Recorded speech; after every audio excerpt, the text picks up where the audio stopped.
My pleasure to introduce John Mangelaars, who's the CEO of Skyscanner. We're going to have a little chat. John, please. Good morning. Welcome. There you go. Yeah. So, John, I'd like to start. When we were talking about, to prepare for this, you mentioned that Skyscanner has done a lot with accessibility. And Mike had some very important points in his opening speech. So I just wanted to touch on some of the things you guys have done, because it's really quite extensive. Yeah, and I think it's, thank you, Henry. It's very important to think about accessibility, because actually about 25% of the users of a website have some kind of accessibility challenge. And they don't have to be always visible, like 80% of those are not visible. So for example, if you're hearing impaired or if you have dyslexia, there's different disabilities that people don't know and can't see. So you need to make sure you support those people. And then there is sort of like the temporary disability, when you like break a thumb or a finger or like what have you. And that's also like a very large group. So we, at Skyscanner, we spend a lot of time in really making our site more accessible. But then, because we are a referral platform, we work with partners for the booking part or for the entry part. We need to make sure that those partners are also accessible. So we have packaged our learning into a toolkit, and we do workshops with our partners to make sure that like their sites become accessible as well, and then we become more of a complete end-to-end accessible world. So if anybody would like to get some information, feel free to send me an email, john.mangelaars@skyscanner.net, and I'll get you into contact with our team, and then we'll share our learning with you and our toolkit, and you can just perhaps use it for making this a more accessible world. Great. So, thank you, John. One of the things that we have found in the research that we do at Atmosphere is that only at best 20% of the airline passengers in Europe and the US, and it's actually lower in the US, it's around 15%, say that they are loyal to an airline. They may have a group of airlines that they will consider, but there seems to be very little brand loyalty. And we've also heard from airline executives on earnings calls that demand may be a little softer in certain markets at certain times compared to a couple of years ago. So against that background, I'm curious at what ways Skyscanner has to help your airline customer partners find and engage more travelers in this very, very competitive landscape. Yeah, I think there's different types of travelers. There's people that are loyal to an airline, and there's people that are loyal to their wallet, basically. They want to have the best deal made easy. And Skyscanner is a platform that helps people find those deals in a very transparent way. So when we work with airlines, we have a global footprint, so it's making sure that like there's travelers coming in throughout the world into the airline network. That's one thing. The other thing is we want to make sure that the product is well represented. That's why we show bags and seats and what have you. We want to help them showcase their product through our advertising tools. And then, but another thing to keep in mind is that about 80% of the people that actually come to a website, they are undecided.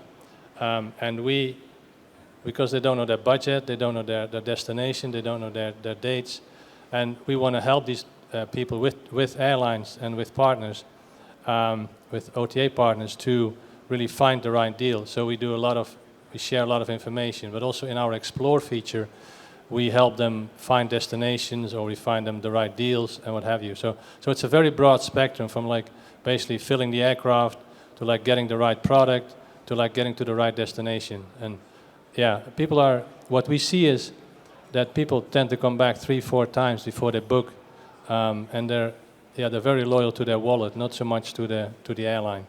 If you're not in that 20%. But I just want to ask, have you seen a change in the past couple of years where people are they more price sensitive now than they were a year or two ago, or are they less price sensitive? I'm seeing the opposite. We see a trend of like getting the right deal, and the right deal is actually also even not fixed by a traveler. So a lot of people come to Skyscanner, they don't need necessarily the cheapest one, because the cheapest one might be like 2 stopovers or like a crappy airport, or like coming into the US into the wrong airport. So they're really looking at like, okay, for example, a good deal for premium economy, or a good deal with some extra leg room, a good deal with like an extra bag, even like, for example, like a sale on like first class.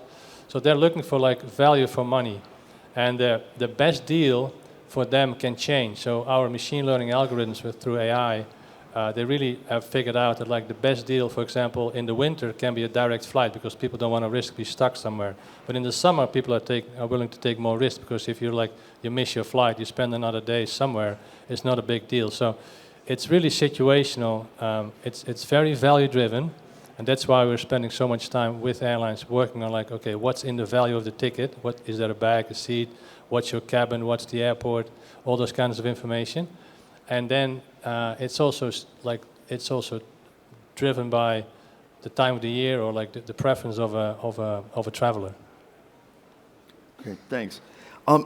You know, generative AI is a very, very hot topic. It seems that it is in the majority of the sessions that we're going to be talking about here at WAF this year. Based on your experience with Skyscanner, do you feel that Gen AI is ready for primetime use, or is it still something that is in the testing and exploration phase? I would separate 2 things. The machine learning element, which we have been using for quite a few years, that's getting really good now.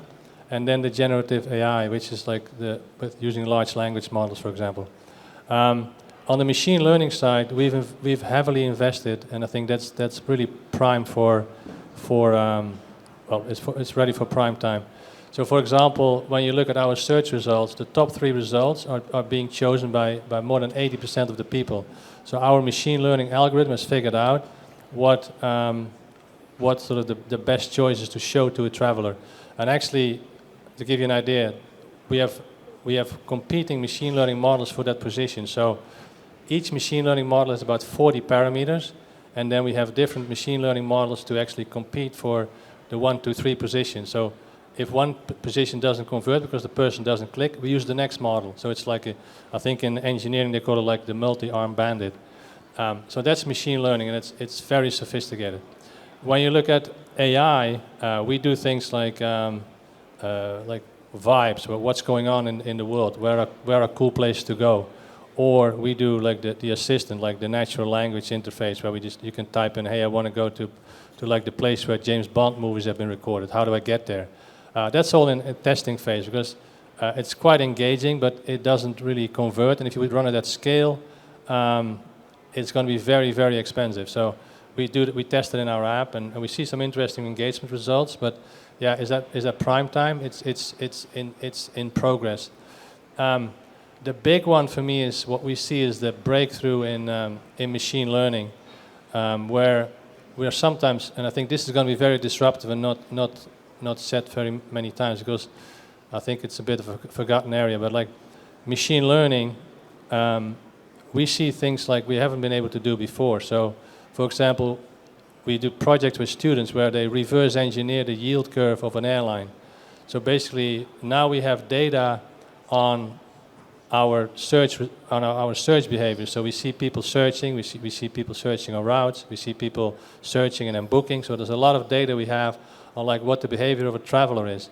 But now we're also able to predict the price, not just because our algorithm is predicting the price, but because we're actually looking at the actual yield system, which has been reverse engineered by a machine learning model. So I think we have to get ready for some serious disruption in the industry, because things that are like secure today won't be secure tomorrow.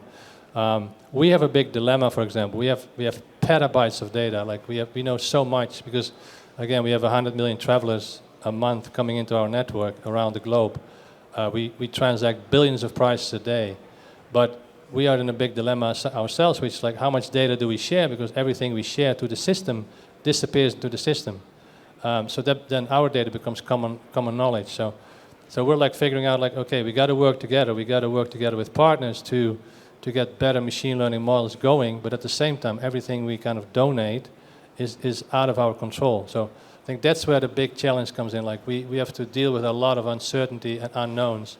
And 5 years from now, we might say like, hey, this was like a really brilliant decision, or this was a really dumb decision. We just don't know yet. We're going to learn a ton.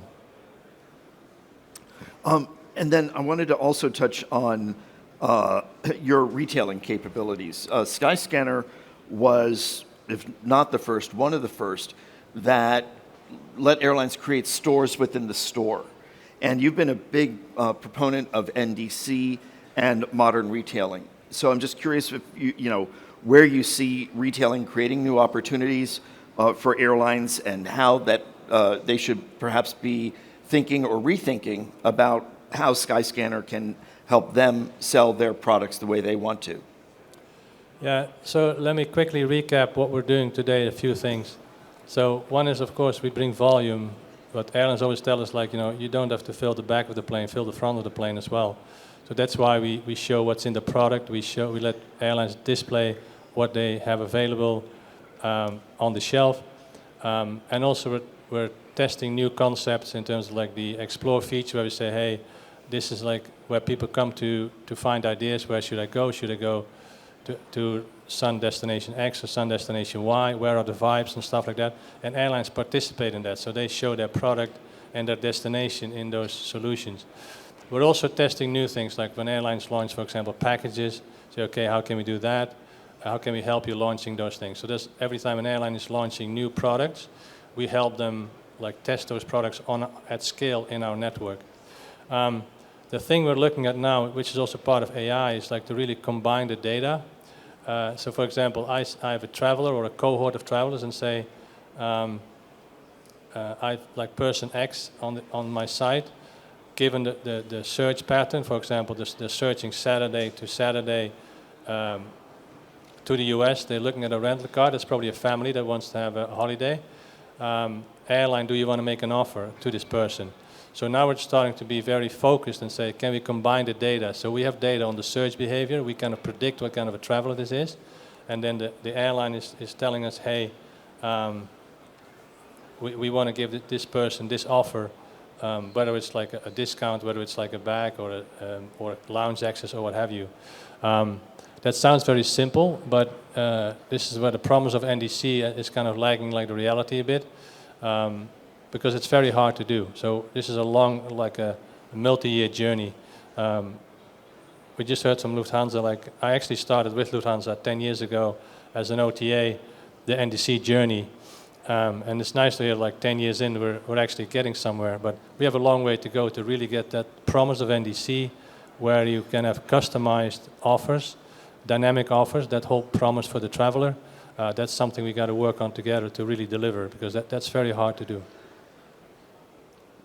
And then lastly, John, I'm just curious if you can share where you see demand